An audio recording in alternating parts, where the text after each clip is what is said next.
नमस्ते, मैं आदित्य जीवन। मैं आज बात करूंगा जयप्रकाश नारायण के बारे में। उनकी पुस्तक पढ़ने के बाद मैंने उस पुस्तक की समीक्षा की है और अपने शब्दों में उनके बारे में लिखा है। चलिए शुरू करते हैं जयप्रकाश नारायण के बारे में। भारतवर्ष की दो परम पवित्र नदियां गंगा और सरयू, इनकी पावन धाराएं बिहार के छपरा जिले के एक स्थान पर आकर एक दूसरे को बाहों में भरती हुई प्रतीत होती है। इसी पावन और मनोहारी संगम के किनारे एक गांव बसा हुआ है। इस गांव का नाम है सिताब दियारा। इस गांव को राजा सिताब राय ने बसाया था, जो मुगल काल के बिहार के अंतिम दीवान थे।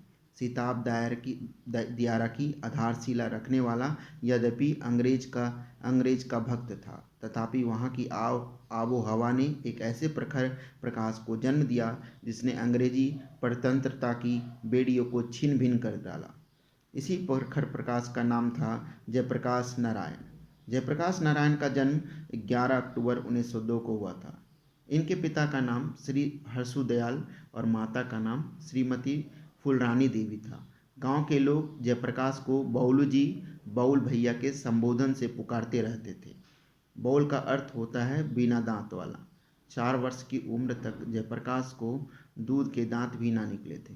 जयप्रकाश को लगभग 6 वर्ष की उम्र में गांव की प्राथमिक पाठशाला में दाखिल कराया। प्राइमरी स्कूल की शिक्षा पूरी होने के बाद उन्होंने पटना के कॉलेजिएट स्कूल में 7वीं कक्षा में दाखिल करा दिया गया। एक बार बिहार में एक निबंध प्रतियोगिता का आयोजन किया गया। निबंध का विषय था बिहार में हिंदी की स्थिति। इस प्रतियोगिता में जयप्रकाश पूरे बिहार प्रांत में प्रथम आए थे। इसी से उनकी हिंदी भाषा की पकड़ का अनुमान लगाया जा सकता है। सन 1919 में जयप्रकाश ने मैट्रिक की परीक्षा से प्रथम श्रेणी से पास की और इस कारण मेरिट स्कॉलरशिप प्रदान की गई। इसके बाद पटना कॉलेज के आईएससी में दाखिला लिया और मैट्रिक करने के बाद जयप्रकाश की श्रीनगर मतलब दरभंगा में गांव में के एक प्रतिष्ठित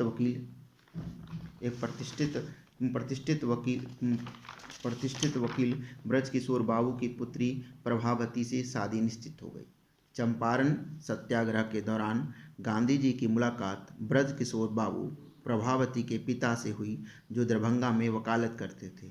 इन दिनों में इतनी प्रगाढ़ मित्रता हुई, इसी कारण गांधी जी ने प्रभावती को दंतक पुत्री मान लिया। सन 1921 में मौलाना अबुल कलाम आज़ाद और पंडित जवाहरलाल नेहरू पटना में आए।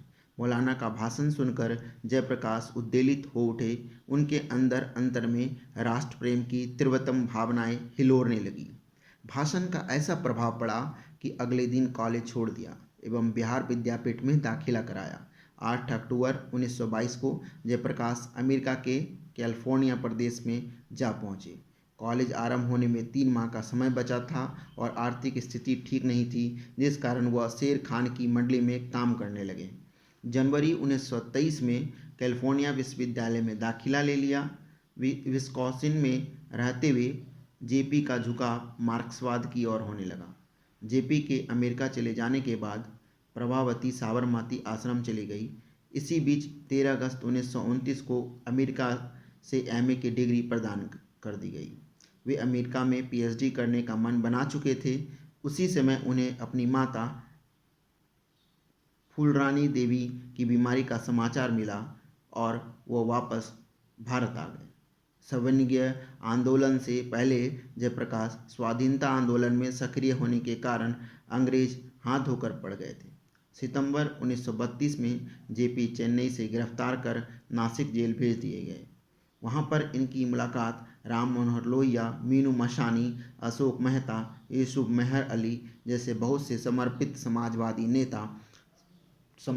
नेता से हुई। इसी बीच कांग्रेस सोशलिस्ट पार्टी ज्वाइन किया। सन 1933 में जब जेपी जेल से छूटकर आए तो जनवरी 1934 में विनाशकारी भूकंप बिहार में आई और सभी कार्यों को छोड़कर भूकंप से प्रभावित लोगों की मदद करने में लग गए। सत्ता को चुनौती देने लगे, जैसे जबरदस्ती विश्व युद्ध में शामिल कराए जाने का मुखर विरोध कर रहे थे। अगस्त 1942 में भारत छोड़ो आंदोलन के दौरान नेतृत्व गुण निखर कर आया।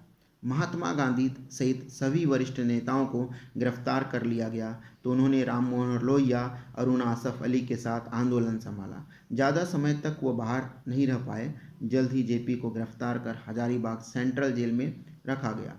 उन्होंने अपने साथियों के साथ भागने की योजना बनाई। 6 नवंबर 1942 को 6 दोस्तों के साथ निकले और भूमिगत होकर काम करने लगे। ब्रिटिश शासन के अत्याचार से लड़ने के लिए नेपाल में आज़ाद दस्ता बनाया। कुछ महीनों के बाद सितंबर 1943 में ट्रेन से यात्रा करने के दौरान पंजाब से गिरफ्तार कर लिया गया।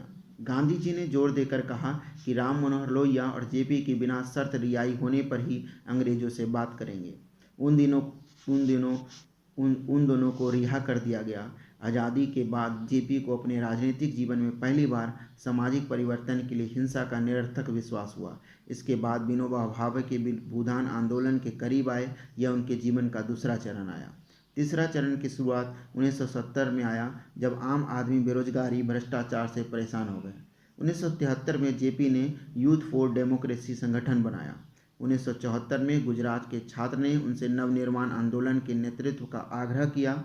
उसी वर्ष जून 1974 में पटना के गांधी मैदान से शांतिपूर्ण संपूर्ण क्रांति का आह्वान किया। उन्होंने छात्रों से भ्रष्ट राजनीतिक संस्थाओं के खिलाफ खड़ी होने की अपील की, साथ ही 1 साल के लिए कॉलेज और विश्वविद्यालय बंद करने की अपील की। बिहार से उठी जयप्रकाश की संपूर्ण क्रांति पूरे देश में फैल चुकी थी। सक्रिय राजनीतिक से संन्यास लेने के बावजूद जेपी के पुनः आग्रह पर आना पड़ा। इस आंदोलन ने ही जयप्रकाश नारायण को जेपी का नाम दिया। जेपी ने पटना के गांधी मैदान से कहा, यह क्रांति है मित्रों, और संपूर्ण क्रांति है। विधानसभा का विघटन मात्र इसका उद्देश्य नहीं है। यह तो महज मील का पत्थर है। हमारी मंजिल तो बहुत दूर है और हमें अभी बहुत दूर तक जाना है। जेपी ने कहा, संपूर्ण क्रांति में 7 क्रांतियां शामिल हैं: राजनीतिक, आर्थिक, सामाजिक, सांस्कृतिक, बौद्धिक, शैक्षणिक और आध्यात्मिक क्रांति। जेपी के इस क्रांति में लाखों लोगों का समर्थन प्राप्त था। जेपी अब लोकनायक बन चुके थे, जिस कारण इंदिरा गांधी हिल गई थी। इसी बीच इलाहाबाद हाई कोर्ट ने इंदिरा गांधी का चुनाव रद्द कर दिया। इसके साथ जेपी आंदोलन से घबराए सरकार ने 25 और 26 जून की रात को 1975 के मध्यरात्रि में आपातकाल की घोषणा कर दी। जेपी को राष्ट्रीय सुरक्षा कानून के तहत गिरफ्तार कर दिया गया। 19 महीनों के काला कानून के बाद जनवरी 1977 को चुनाव हुए और पहली बार गैर कांग्रेसी सरकार चुनकर आई। इसी बीच जेपी की तबीयत सही नहीं रहने लगी। 8 अक्टूबर 1979 को पटना में जेपी का निधन हो गया। 1965 में उन्हें लोक सेवा के लिए मैक्सिको पुरस्कार से सम्मानित किया गया। अब भारत सरकार ने 1999 में उच्च नागरिक सम्मान भारत रत्न से सम्मानित किया गया। जी धन्यवाद।